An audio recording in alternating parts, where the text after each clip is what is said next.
Hey guys, let's make some delicious Jamaican Toto cake.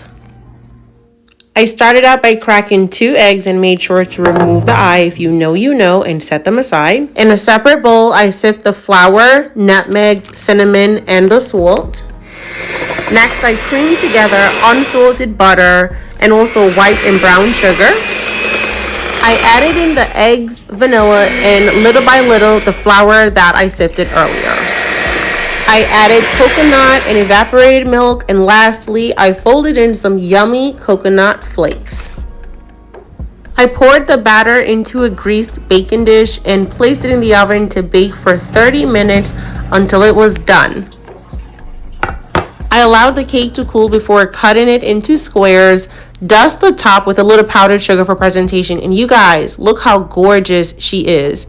This was absolutely delicious, and it's perfect for when you're feeling for something sweet.